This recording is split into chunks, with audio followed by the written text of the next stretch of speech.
quit. Mary, this is my dinner. My dinner. Arr. Welcome back to Samhain Fest. Hey, wave hello to everyone. Yay, welcome back to Samhain Fest. Here's a hand and a foot for everyone out there. All right, this is Samhain Fest 2024. And we're doing another freaking zombie review. This will be the third one this month here on Samhain Fest. And by the way, this is my freaking awesome daughter, Mary Jane Bozac, everybody.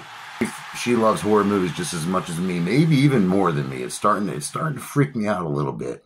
Oh no! Anyway, right off the bat, Mary, tell them like three of your favorite horror movies, like right off the bat. What comes to your mind when I say your three favorite horror movies? Terrifier. Okay, there's one. Friday the 13th. Friday the 13th. Which one? The Freddy vs. Jason. All right, so Freddy vs. Terrifier, Freddy vs. Jason. What else? Well, give us a third one. What's a third horror movie you love? And House of a Thousand Corpses. Ooh, those are three good horror movies. And none of those have anything to do with what we're reviewing today. But we both love zombie movies. And her favorite zombie movie is Zombieland and Zombieland 2. Mine is, Dawn of the Dead, of course, and Return of the Living Dead. But today, since it's Sequel Sunday, it's going to be a double tap session. That's right. We're doing Zombieland double tap. Yeah. What year did this come out, Mary Jane? 2019. Yes, and it was brought to you by Columbia Pictures, and it's a hell of a movie. Now, here's what the first movie about. Zombieland is pretty much, your post-apocalyptic zombie-type movie, and there's some surviving people that are still trying to get around, and we have this guy named Columbus, and he has a certain set of rules that's gotten him. He survived pretty well so far, wouldn't you say? Yeah. I mean, he might be dorky and kind of, seem like a wimp, but his rules work. And he meets this southern guy named Tallahassee, who he's one of our favorite characters of all time. We have Wichita and Little Rock, two sisters who pretty much are scam artists, and along with their their zombie killing skills, they've gotten by with, ripping people off. All right. And Zombieland 1 was a big freaking hit. And they even talked about, hey, we're going to do it. We're going to do a sequel. In 2009, they were going to try to do a sequel, but it just never fell through. In 2013, they were going to do a TV series. And that didn't come through either. But finally, in 2017, they started working on it. And here we go. We got this banger of a movie. It is directed by Ruben Fleischer and is written by Rhett Reese, Paul Wernick, and David Callahan. Now, Mary, you recognize Rhett Reese because he wrote one of your favorite Marvel movies of all time. Which one was that? Deadpool. Yeah, that's right. And he had something to do with Zombieland, along with Paul Wernick and David Callahan. And David Callahan, he was involved in the Expendables franchise.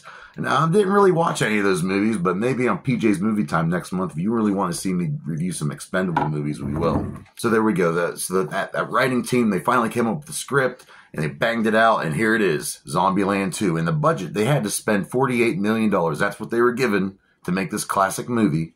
And it earned a whopping $125 million. And that's banging that. They made some money back for that. And, what are some other things you like about these two movies? Didn't you say you really like how they have the kills of the week? Is that yeah? The kills of the week. And kills of the year. And then this one they come up with the kills of the year because they're on the road, they're bored. These four people reluctantly found each other and they formed a family bond. But all four together, they kick ass and kill a lot of zombies together. So, of course, to pass time, they come up with, what's the best kill of the week. And which I still don't understand how they were able to get these kills of the week and years from these other people's stories. But we're not going to talk about that. But what's your favorite? What's your favorite kill about both of these movies? Like one guy who used Jack and makes the Leaning Tower fall on the zombies. That's pretty good. I like that too. I really like Rosario Dawson in a monster truck running over all the zombies at the end. That was freaking dope.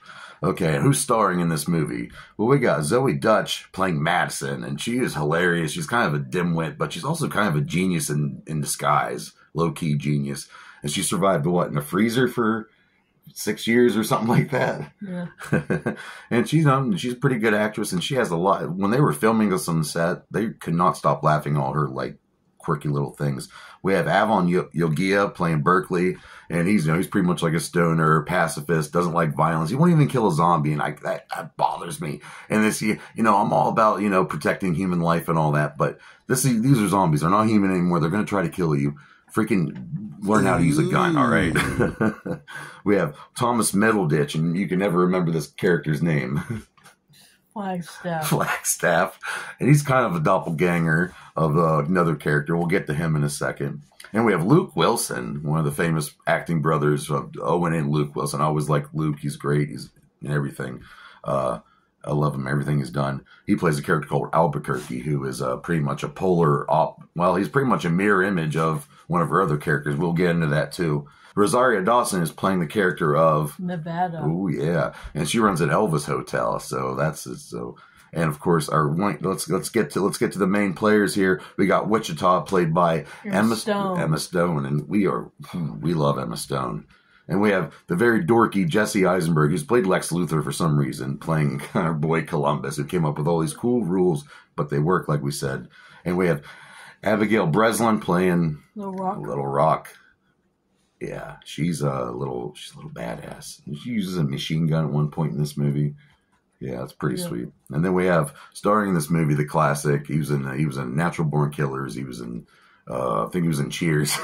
Woody Harrelson playing Tallahassee, who has a lot of good one-liners. He brings a lot to the table. Loves using guns and cars and all that. But yeah, this is pretty much a continuation. They end up going to the White House. They're crashing at the White House, and they're kind of mourning what happened to Bill Murray in the last one, which we're all still mourning too. And then we have, of course, we didn't think it would happen, but Columbus and Wichita, they're linked up now. It's happened. The cinematographer for this was from Chung-Hoo Chung. Now, that's his name. I'm not making that. It's Chung-Hoo Chung. And he was responsible for the Obi-Wan series, Wonka, and one of your favorite horror movies, It. Which one's your favorite out of that one? Chapter 1 or 2? 1. 1? Okay. It was scary. Nah, okay, I'll agree with that. Music was by David Sardi, who did some work for The Beekeeper, and there's some cool songs in this movie. Of course, you have to start every movie off with a metal band called Metallica. In this movie, they did The Master of Puppets, and there's also another song called like a Rolling Stone. And then we have Free Bird by Leonard Skinner, which we've pretty much heard in like a million movies, but whatever, if it's Tallahassee. And the stunt work was by Lloyd Bateman. And Lloyd Bateman, he did for a big giant Marvel movie, Endgame. He did a lot of stunt work for that and iRobot. Have you ever seen iRobot? No. Oh, that's a Will Smith movie. You need to check that out. This film was filmed in Atlanta. Yeah, Atlanta, down there in the South, which kind of makes sense. But they had some like desert scenes too, so I'm sure is there deserts down in Atlanta? I don't know. But no. That's where they filmed it. It's a city. The makeup was by Tony Gardner, Alterian Incorporated. What do you think about the zombies? How they looked? Like real zombies. He looked. This guy did his homework. He did really good. And there was. I just found this out. But did you know that they said they'll do a bunch of sequels if they want, but they were thinking about doing a Madison standalone movie. I don't know if it'd be a prequel for her fighting her way and living in the freezer for all those years. I don't know.